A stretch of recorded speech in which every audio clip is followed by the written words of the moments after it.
கல்யாணம் ஃபிக்ஸ் ஆயிடுச்சா? தமிழ் மேட்ரிமோனிக்கு தேங்க்ஸ் சொல்லணும். 26 வருஷத்துக்கு முன்னாடி இதே தமிழ் மேட்ரிமோனி மூலமா தான் இவ அம்மாக்கும் கல்யாணம் பண்ணேன். கல்யாணம்னாலே தமிழ் மேட்ரிமோனி தான்.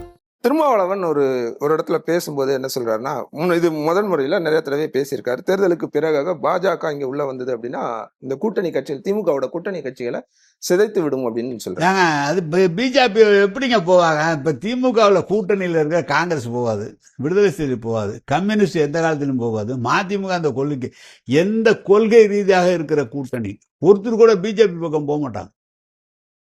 நீங்களே சொல்லுங்களேன், யார் அப்ப அவர் என்ன அடிப்படையில சொல்றாரு? பிஜேபி வந்து இந்த கூட்டணியை சிதைச்சிரும் அச்சம் இருக்கு. ஏன் அவன் வரான், நல்லா பாருங்க, நல்லா ஒத்துமையா இருந்து வேலை செய்யலாங்கிற நல்ல எண்ணத்துல தான் சொல்லியிருப்பாரு தவிர தவறான எண்ணத்துல தான் சொல்ல மாட்டார்.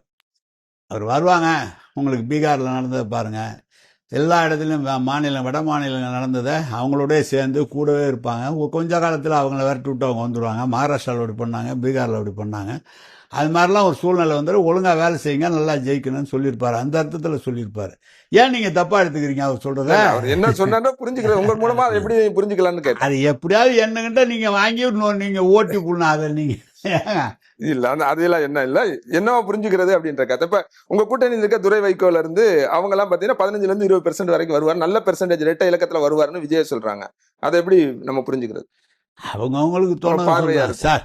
நான் தான் ஆரம்பத்திலே சொன்னேன், அவங்க சொல்ற பார்வையில் இல்ல, கிரவுண்ட்ல அப்படி இல்லை.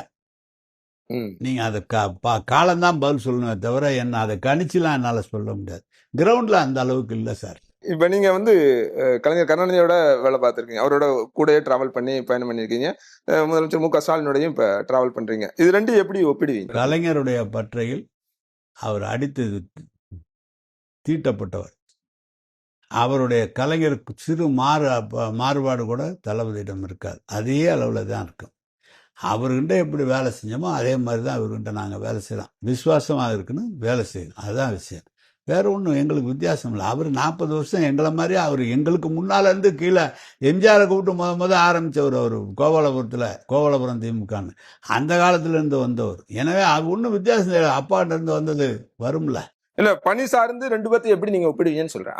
அவரோட நிர்வாக திறமையா இருக்கட்டும், ஆளுமையா இருக்கட்டும், வேலையா இருக்கட்டும், ரெண்டுமே ஒரு முடிவு எடுக்கிறதுல இப்ப அவரு கிளியரா கலைஞர் கருணாநிதி எப்படி முடிவு எடுப்பாரு, இவர் ஸ்டாலின் எப்படி எடுப்பாரு? இல்லைங்க, அவரு முடிவு ரெண்டு பேருமே ஷார்ப்.